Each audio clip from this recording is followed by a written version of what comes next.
All right, Pat. We're trying to. I mean, the Twins lost last night, and I don't know what So the Giants run an opener out, and then they bring Sean Manaea in, who's a lefty, and Manaea's been awful this year. By the way, Yes, he's a decent starting pitcher. He's been awful. Of course, he looked like Sandy Koufax against the Twins last night. They gave him $33 million or something for 2 years, and he's been terrible. So you're right. And I get that the batters the Twins subbed in after, oh my God, there's a lefty coming in and we need to remove half our line. I get that those guys reached base like 4 times, but what mental gymnastics do you have to do as an organization to pull Alex Kirilloff after 1 at-bat because of a platoon changeup in the 3rd inning?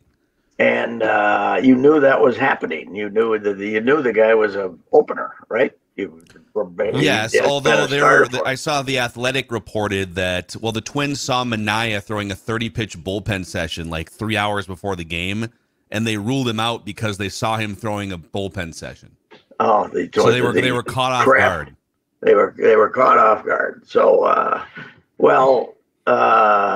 still let Kirilloff hit. Who cares?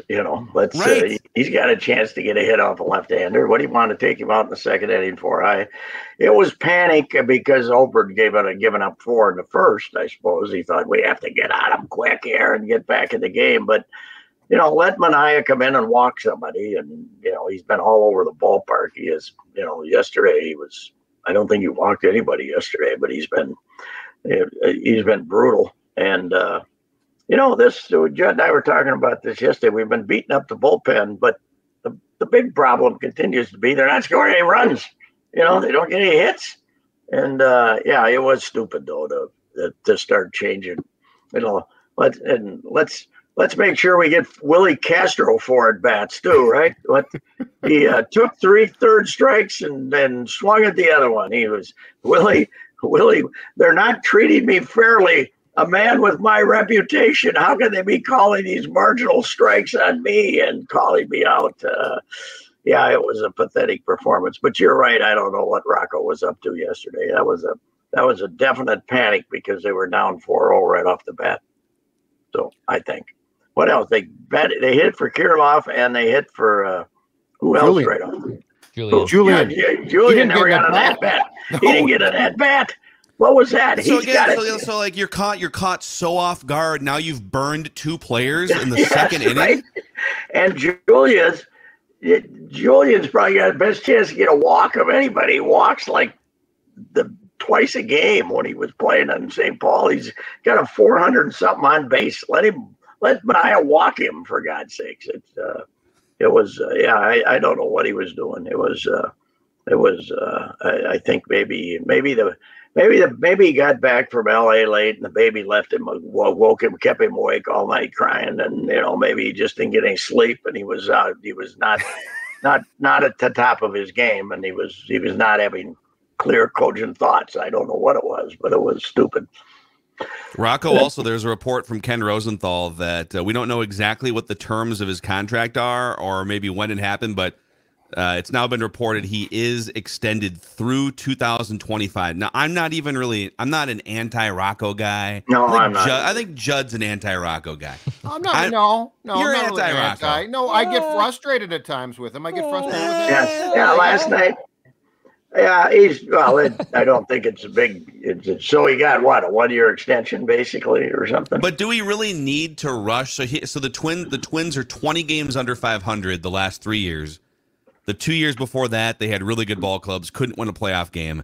I'm not saying he needs to be fired immediately, but do we need to make sure we rush to the lawyers to make sure he's locked up through 2025? This isn't like college football where we got to. So the recruits want to know this. The recruits want to know he's going to be. We got to have PJ here for 7 years because. Now, in case we have COVID again, we might have extra years for these guys. So they have to know the coach is going to be here for 7 years. Otherwise, they won't sign here. So, this isn't exactly that situation. I'm sure that, who knows what happens? Why do they do this? Why do any pro teams do this? I don't understand it. I don't understand it at all. Yeah. But to be clear, I am not anti-Rocco because I said last year that I don't even think that a lot of these decisions are his. Which is why they extend him. Yeah, I don't think anybody called down from upstairs though and said don't let Julian have an at bat. I agree with that. And what's really maddening, Pat, is openers aren't new. Like, this is not oh my God, what are they doing? This guy's only pitched an inning. What should we do? Like, you've been facing openers for how long now? 4 years. Well, they're crafty. That's why Pete goes like this. We're spying on them out in the bullpen 3 hours before the game. Right. So we have this inside info that Manaea's not going to pitch, except he does. we have this inside info. We're spying on everybody. And by the way, so DraftKings put out, DraftKings had Manaea as the likely innings eater for the night for the Giants, apparently. So apparently whoever DraftKings spies are. Maybe the Twins should poach those guys to work for the front office. I don't know. They were in such a panic in the first inning, though. Were you guys watching the first inning last night when Oberg gave up those runs? Pete forgot to cover his mouth when he first got out there. He talked to him for like 8 seconds before he went, oh, my God, they might be telling me these secrets. They might be learning that I just told them to throw strikes. We got to cover our mouth. Whispering Pete, that's what I call him now. That's my nickname. Whispering Pete. I can't wait to get down to there and write a column belittling the hell out of that cover in the mouth. I think, oh God, drives me crazy. We may have jinxed Bailey Ober on the show yesterday. We did our State of the Twins episode, and we led the show with, hey, Bailey Ober. Well, he did battle his tail off a little bit last time. He did battle his tail off. But Bailey Ober's the first homegrown, drafted, or international, young free agent signing, viable starting pitcher they've produced in 7 years. Is that true? Mm-hmm. Yeah. Wow. Yeah, well, and I will, he was awful the first inning, and he admitted it. I saw he had a great quote. He says, if I had it to do over again, I wouldn't walk those first two guys. Oh, okay, thank you. But he did, he did come back. But I don't think they got another hit off him, right? Or did they get one more hit? They only had 5 hits. Unfortunately, the Twins only had 4. But shock of the day, though, Buxton in the lineup, wasn't it? I don't think any of us thought we'd see Buxton in the lineup last night. Here, I got it. This is what's driving me crazy. They started the season with using the same batting order like 3 times, right?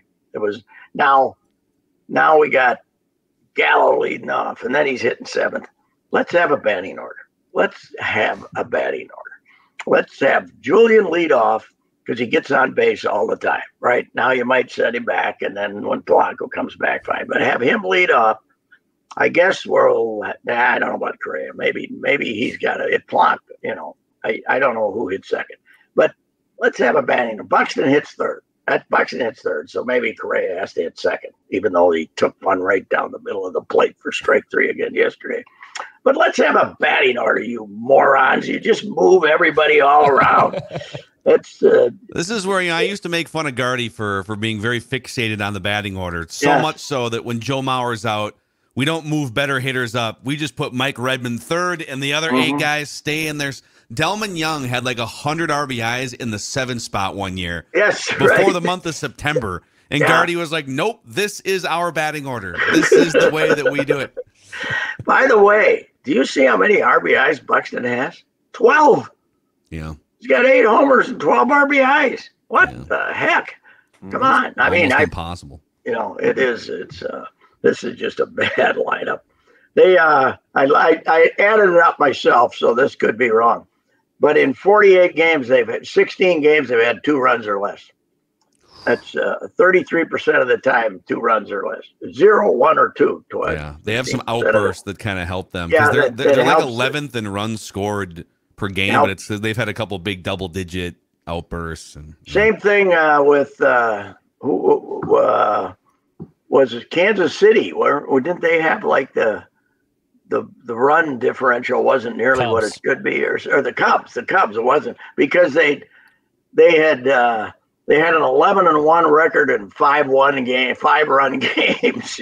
That's why they had it. But the rest of the time, they lose all the close games. So it's who's going to chase them? Somebody's got to chase them. And but man, are the Tigers in second place? Right yes, now? Right. But the Whiteys have won 3 or 4 in a row. So the Whiteys, they're 10 games under 500, which makes you a contender in this division. By the way, Tampa's back. I want to congratulate the Tampa fans. Toronto was there last night. They're 35-14, under 9,000. They had there you go. 85. They're back. They're back. They came over and watched the Yankees, and they had 32,000 or something. But they're back now. Tarps back up. Yeah. Oh God. Yes. Just put those tarps all over the upper deck. Yeah. Right. They're going to put them out on the first deck. 8,500 to watch that team, and they won again last night. So isn't there a group? Isn't there a group about to buy? What's the situation there? They might be rescued by someone, right? I haven't seen that, but the Sternberg in the same outfit as has owned them forever.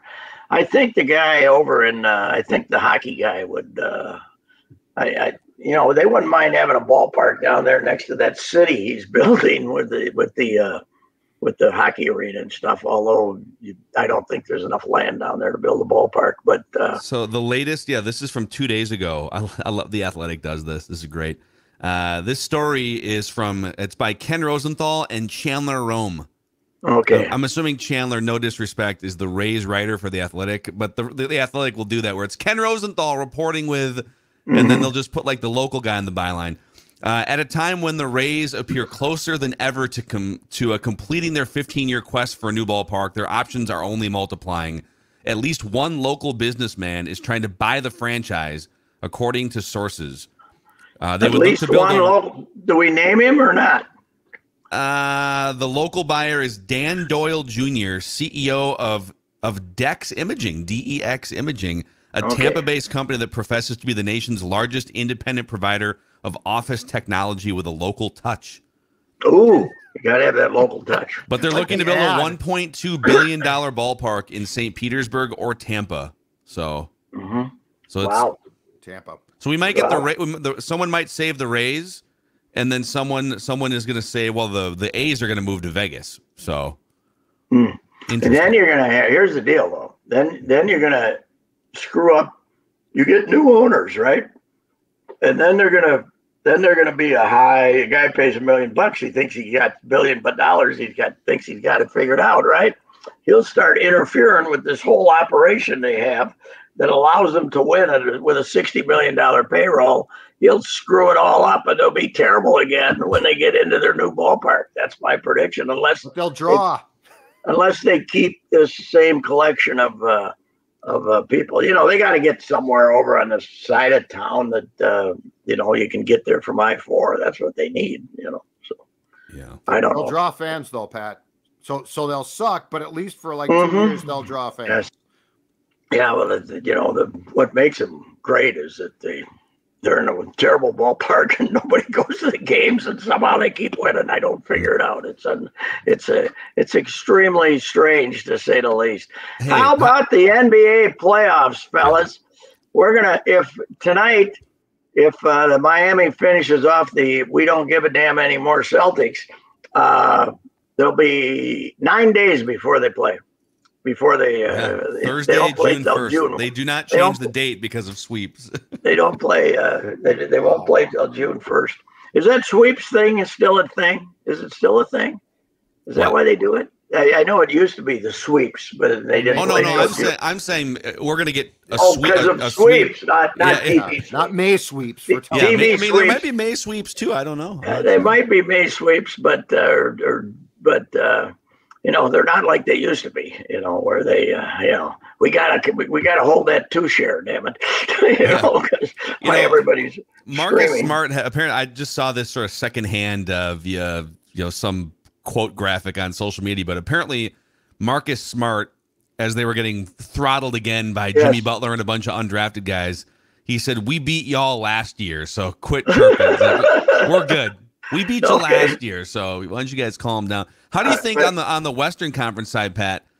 Tim Connolly, on one hand, built the Denver Nuggets, and they're about to win a championship. On the other hand, he left the Denver Nuggets, and now here he is watching this play out. If would the amount of money that he's making from the Timberwolves cover up the regret that you feel leaving the Nuggets for the Timberwolves? Yeah. It's no, it probably doesn't. Especially when you could go to Washington now after winning the championship. He could have gotten that job. Yeah. I gotta say, the Joker has got to be the Sports Illustrated Sports Person of the Year. He's unbelievable. God, is he good? He was. I mean, because he can. The game's tied and they're covering everybody, and he throws in some three that just go whoosh. I mean, it's unbelievable. He flips it over his head and they go whop. He is unbelievable. What is it? He beat Wilt's record for triple doubles. Eight of them are winning the playoffs. Yeah, he's averaging a triple double. Well, his assists are. He's a 7-foot point guard. It's unbelievable. He's the greatest passer that ever lived. And he renders a guy like Anthony Davis. Anthony Davis looks like a high school kid, just like he can't figure out how to get his shot. I mean, it's kind of amazing. In Karl Anthony Towns, you put these skilled big men around Jokic, and they get smoked every single time. LeBron had more points in this postseason than he's ever had. Did you read that? He had more points than he's ever had in a postseason, and that's got to be up to like a certain point, though. Up to a certain point, yeah. And but did you see the end of it? I was shocked that he wasn't whining about getting fouled on the last play. Yeah, he just left the court. He left the court. He did not whine about it. You know why he didn't whine about it? He in the first half he scored 31 points. He played every single minute of that game last night. And they had a double-digit lead, and he came to the realization, I'll bet, after, and it wasn't a foul, by the way. It was a really good defensive play. Yeah, he probably came to the realization that, boy, I could whine about this, but if we have to do this, okay, so then we go to overtime, and then do it again, and then we have to do it again 3 more times. Yeah, Screw this. we got to go to Denver and get beat by 20. We don't bother. So but it's you just watch Jokic and you say this cannot be a 7-foot. Man, that's huge. He's just amazing. And I had no trouble with Embiid winning the MVP until I watched Jokic a lot in the playoffs and said, there's no comparison. I mean, Embiid is very good, great, but this guy's a different planet. He's fantastic. Yeah. Second round pick too, right? Yes. And I believe I saw this morning the pick before him. Glenn Robinson III to the Timberwolves. Okay. You mean we might have had a chance to take the next guy? Bloodlines, they're scouting the bloodlines. Yep. I did a thing about before Anthony, maybe 5 years ago, how except when they had the first draft choice, they always took the wrong guy. The rule was it had to be within 2 picks of the guy they took. In other words, you couldn't just pick out some guy who was a great player that they didn't take him. It had to be a guy right there. So it was, like Flip trading to get Shabazz and the other guy when he could have had C.J. McCollum, with the 9th pick. They always took Jamal Murray is one. Yeah. Well, Tibbs, that's forget everything else he did. Forget the Butler trade. Not taking Jamal Murray instead of Chris Dunn, because I think it's now in. The verdict's now in. Jamal Murray's better than Chris Dunn. I think we've Chris Dunn's certainly defensively still, Pat. Just wait. I think he was playing in China. The other day, last year for a while. Chris maybe Dunn. He'll be teammates with D'Lo in China next year. It'll be great. Well, maybe he'll get a statue. Doesn't Steph's got a statue, right? Steph's got a statue. Yeah, he does. Yeah. Steph did very well. Yeah. So. God, I missed it. God, that guy was great. He was so screwy. He was just the weirdest guy ever, Steph. Yeah, Steph, we're paying you the maximum we can pay you. We can't pay you any more. It's against the rules for us to pay you any more. I don't care. I want as much as Kevin's getting. we can't do it. It's the NBA won't allow it. That's okay. I want to be traded if you don't pay me as much as him. They could not get through that thick cranium of his, and he was okay for a couple of years after he got out of here, but then he was just went in the tank early. So he was fun though. Well, Pat, speaking of thick craniums, we got to send Judd out to OTAs here, so we do have to say goodbye. Yep. But our OTAs have started today. Today's the first day. How long they last? No, today is our first day of access. There's 9 of them through early June. Okay. Yesterday was the first one. Do we have mini camp then, or we already do that? Oh, no. 2 days of, I think, June 12th and 13th. Okay. All right. Well, you have a good time out there. I'm rooting for you. That's good. I'll text you. I'll text you highlights. Bye. Okay, good. Goodbye. All right. Royce Unchained presented by the Power Lodge and Miller Marine. Pick your power. Head to the lodge, the Power Lodge. So now through Saturday, May 27th, you can find the boat or pontoon that's just right for you in your next Remember When family moment. It's the Power Lodge and Miller Marine Memorial Day weekend sale. So stop in Saturday, pick out your pontoon, hook it up, maybe drive it home for the weekend and finish out Memorial Day weekend on the water. PowerLodge.com, MillerMarine.com. All right, we got to go.